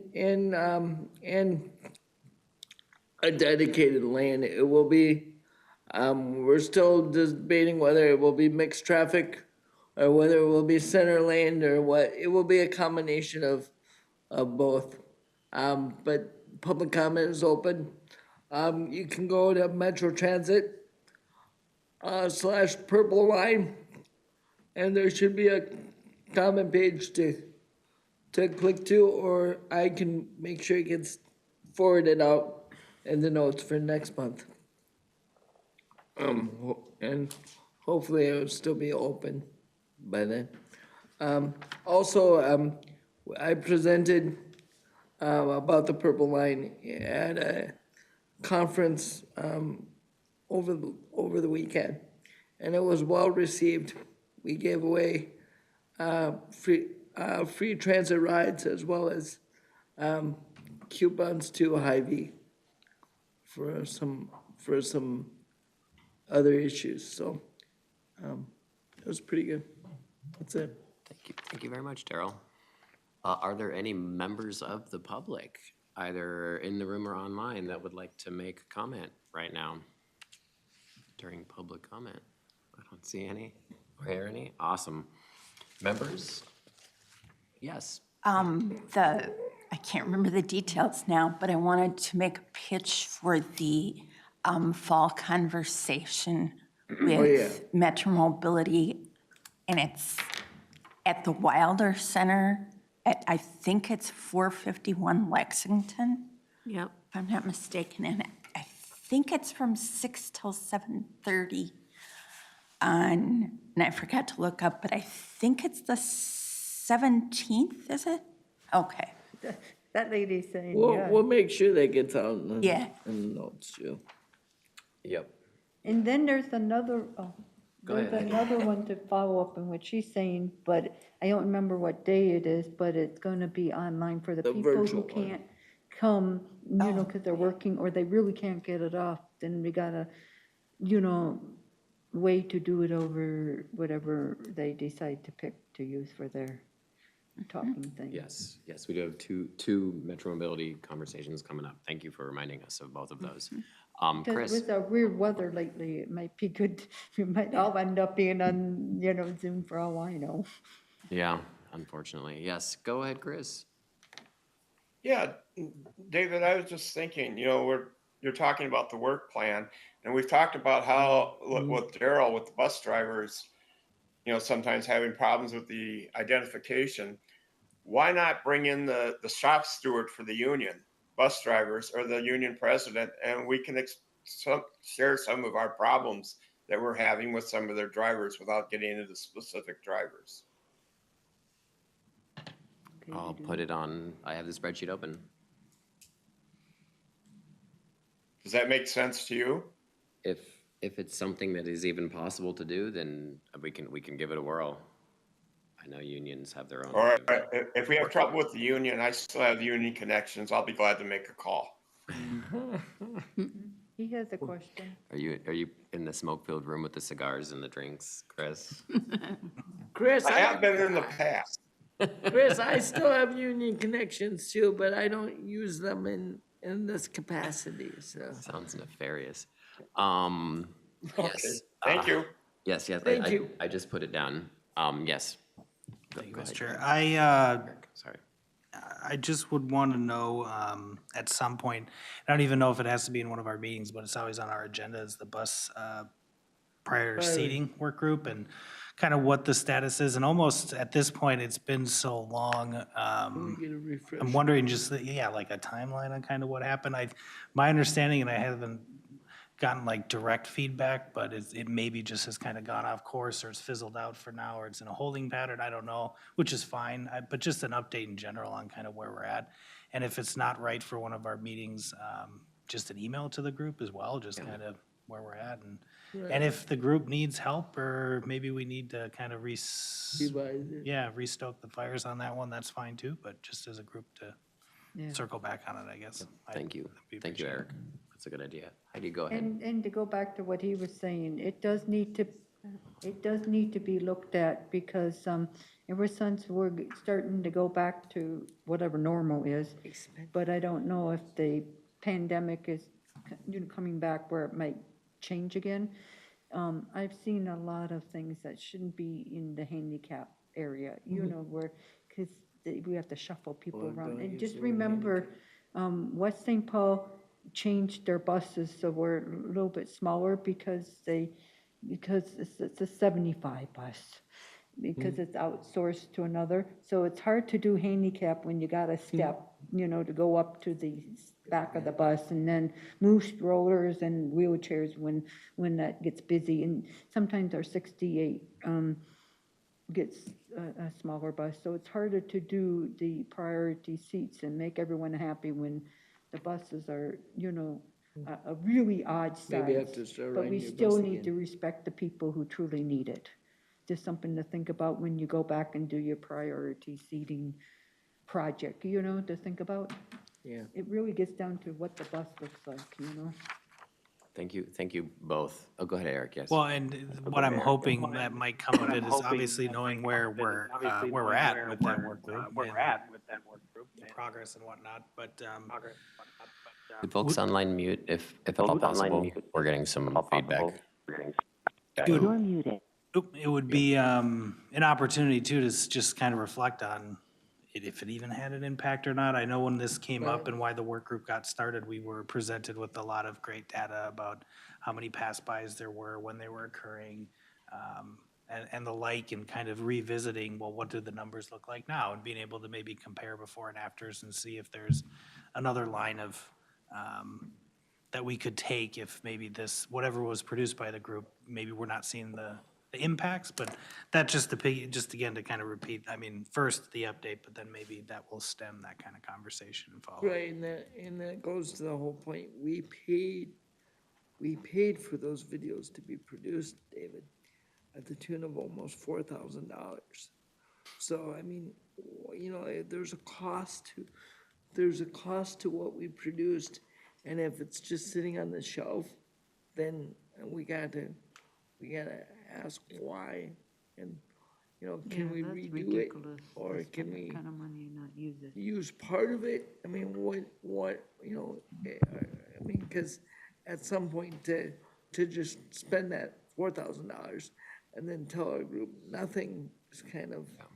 Well, we don't know that it's sitting on a shelf and not being used, so Well, you can look online and see that it's not being used. I'm online with Metro Transit all the time, and I can see that when those videos get used and when they don't get used. So they're not being viewed, they're not being used. Okay, go, Heidi, go I ahead. do know sometimes they go on YouTube because there's been some videos in the past where I've seen you in them and I've been in them, you know, and Ken's been in them, where, you know, they're using, you know, Metro Mobility or transit type stuff, you know, because it goes to YouTube too. You know, when you type in something and you're looking for it and it just pops up out of nowhere. So to Darrell's point, something's missing. I don't know if it's on the shelf or if it's not being used or if they decided to go a different route and didn't tell us. Because that's a lot of money that's going out the window for no reason. So we will reinvigorate the priority seating work group. Because I know, well, for one, I also never got a $150 cup holder that busted off when I was in the photo shoot, and they promised that they would repair my cup holder. And I told them they can go get the cup holder at Handy Medical, and here's my name, et cetera, et cetera. I told them how much it cost. And I said, if you call them, they'll order it for you and everything.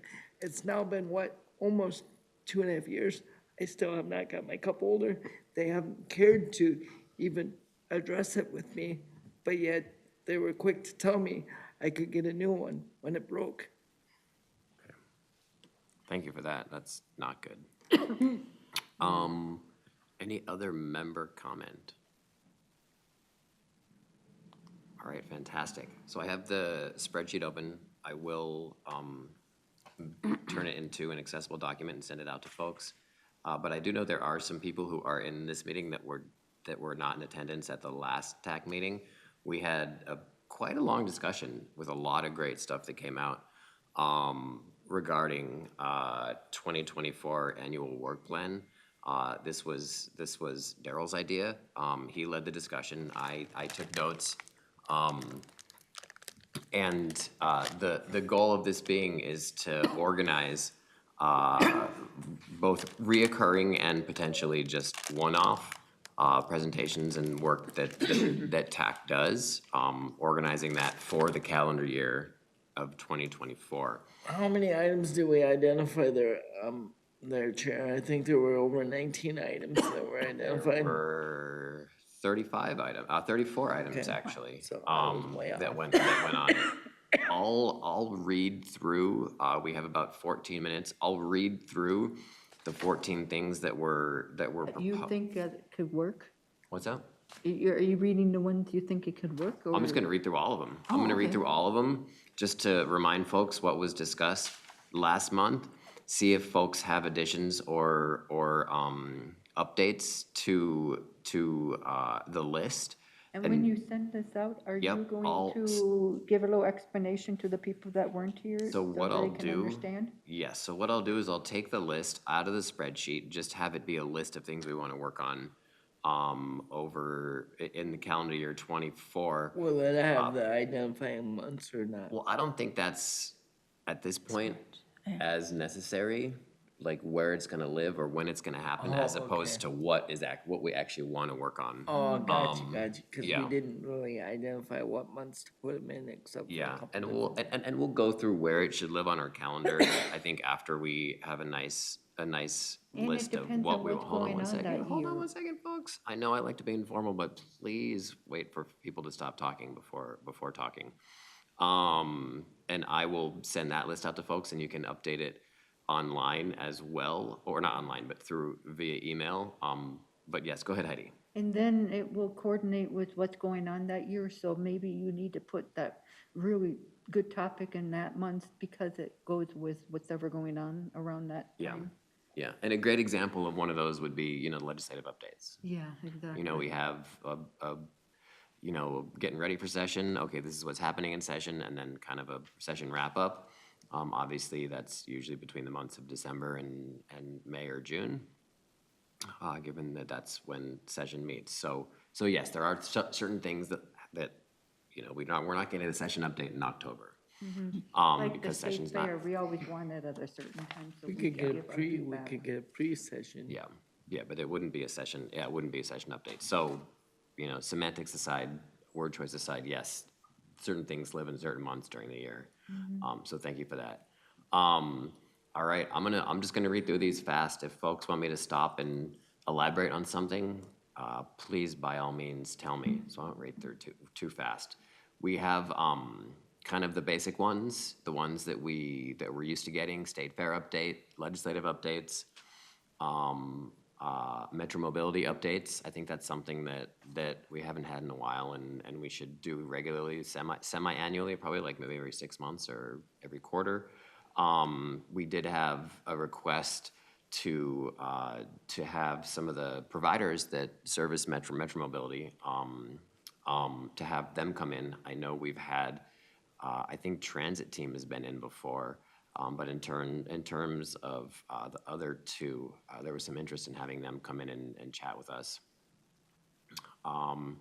We wanted to maybe talk about TNCs, so Lyft and Uber would fall into that topic of TNCs. Well, Yes, go ahead. How about T plus? Because I use T Oh, plus, Trans Plus. Transportation Plus through Metro that's on- Mobility, that's and on demand. talk, because remember Andy says there are certain things they can't do, but it would be nice to have them come and talk if, and tell us a little bit more how they operate.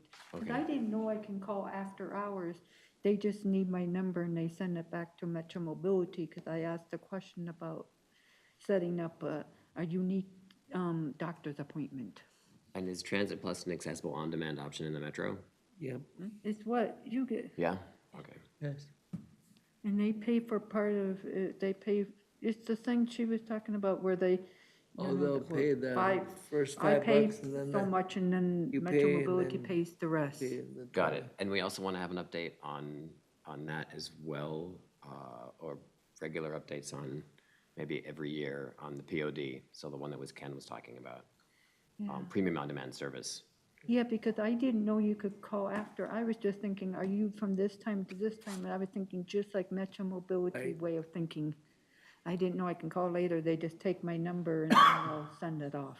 Yeah, my wife calls a lot after hours and stuff, and she can, Yeah. I learned usually she something can very jump valuable. on, she can jump on pretty good. We have a couple drivers that we know regularly, so we call them separately. As long as it's in the system and they're willing to pick it up, then that works pretty good. Other items we wanted to discuss in calendar year 24 was bus stop accessibility, Oh, please. premium on-demand service, the agency service. We got an update on that from Andy last month as well, or at least I think we did. It might have been 2 months ago. Free ride program, thank you for doing that. The process used by Metro Transit to adjust routes. I thought that was a good one when it comes to rerouting things or adding routes or taking routes away. Metro Transit plans to increase transit opportunities for underserved communities. So what are those plans? We want a transition plan update, an ADA transition plan update. Oh, yeah. That might need to wait until their ADA coordinator position is filled, otherwise we could potentially have someone else come in. We want to keep on with the operator recognition. I think that went over well. It was well received at the end of last year. Road construction, you brought that up, Heidi, that was a good one. Specifically temporary access for Yeah, the temporary, 75 changed. hold on. Specifically temporary access for ADA transit stops during road construction. Go ahead. I was gonna say, it's the 75 had now changed location because when they did the remodel, you used to be able to get downtown St. Paul and then you can take another bus to go to the Capitol. Now that's all changed because I now have to relearn some stuff and they didn't really do a good job of telling us, oh, they told us, you can't go here because of road construction, and I was waiting for it to be done. Yeah. So we're Whatever. finding out the hard way to get to the easy way. Thank you. That was it's a fantastic, I think, thing to get updates on. Updates on training. You know, what happens? How does it happen? When does it happen? We had a really good question about, are there other TAAC-like entities around the country? You know, so is there any other advisory transportation group for folks with disabilities around the country? I think that's more sort of internal research Yeah, that and then if members you can do. remember, and then if you remember, Andy did say every paratransit operated organization has to have something similar to TAAC, but it might not be as formal, or it could be very loosely Yeah. so put you together. It could be like a city administrator and like their ADA coordinator, or maybe even a paratransit organization. They could be running that And I piece of think it. you said that we could do the homework outside of learning about it. What I would charge the committee to do is see if each one of us could go online, or maybe however we access the internet, and see if we can find one other paratransit organization around our area, and maybe we can talk about what the similarities are or what the differences are. And I bet you we will find out that Metropolitan in Minnesota is one of the top leading paratransits throughout the whole country. So, but I mean, I can't just tell you that and you guys will accept it. So I urge you guys to look it up yourself and then come back to me and tell me, oh, I only found 3 other organizations, or I only found this one, all right, you know? Do we take everything you say to be the absolute truth, Darrell? I know you do. I've noticed that a lot. That's why we're moving along so well. And I'm gonna run through these. Let's maybe not get into the weeds on this, but I just want to let folks know what we have on the list here. Capital programs, we're looking for an update from, I think, Nick Thompson, an update from OEO, the Office of Equal Opportunity, who Kimberly Malone works for. I think she was talking about data, but I think maybe having them in on a regular basis would be a good idea, and maybe even present some data to us. Subcommittee reports is on here, obviously, gold, purple, green, blue. Pass-ups, we want to keep that on the burner. Priority seating was brought up today. What is our involvement when it comes to Disability Day at the Capitol? IRA, both the pilot project, but also just general IRA stuff. Maybe annual updates from them. That's the wayfinding service. Oh, yeah. The Northeast. add the mapping of the state fair to that. Because then we'll. Okay. I don't know if that's a transportation thing. But we'll talk offline about that. I've had conversations about that with other people outside of this committee. The on-demand accessible pilot program in Northeast Minneapolis, which I hear is going quite well. But Is that Go Marty? No, that's Go Marty's in Grand Rapids. Okay. Safety, I think that's a good one. Things like lighting, things like bathrooms, and who's responsible, you know, for Is that upkeeping. including the trains? Yeah, safety in That'll general. include all of it. Okay, Yep, because the trains need maintenance, to be done. which falls into that that bucket as well. Technology, wayfinding in general, not just through IRA. We had Chris, I just put it on the list here, having a union rep to come in and maybe, if that's even possible, but we can address that. Transit Plus, and that is everything on the list. We have 3 minutes if folks want to chime in about stuff to add to the I would list. like to add one more thing. Go ahead. Add QR codes to more particularly Technology. construction and route change updates. Yeah. Yeah, I did have that. I did have QR codes under technology. But you said, what else did you I say? think it should sit somewhere else too.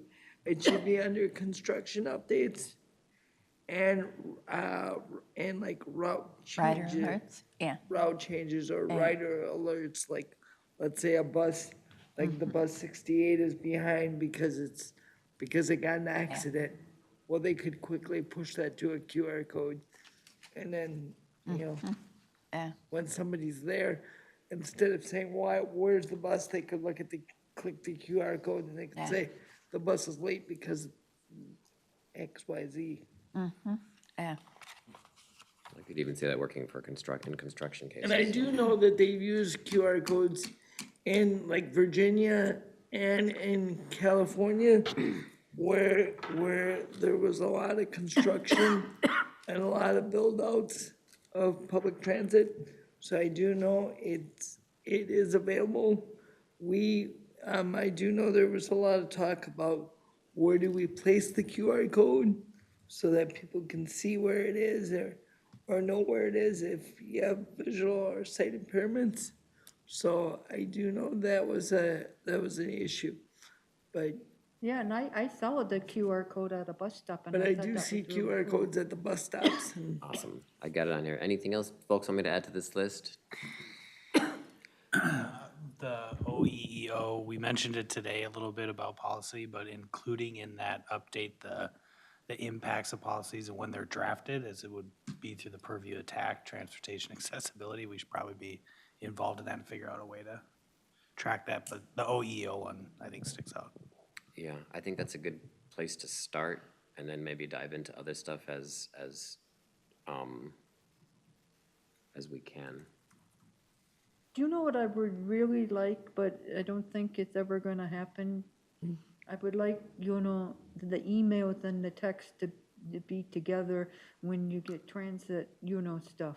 Cause it's hard to, to pick one or the other, you know what I mean? Email is easy cause you can get it anywhere, but sometimes you want that information in a text, like, sorry, the buses can't run today because snow is blocking, that part of town, or something. But they told me it's one or the other. And I asked that with Metro Mobility and they couldn't do that, All right, so I put that under technology and communication about text and email updates.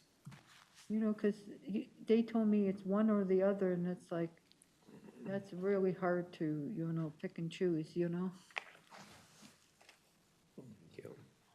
If the medical world can do it, why can't the rest of the world do it, in case somebody's got Metro. But I know it costs money. Folks can just speak up too if they want. We have no time left, so if you want to add anything else, please let me know. Well, then I'm gonna move for an adjournment chair in case somebody's got a Metro ride that they gotta take. Sounds good.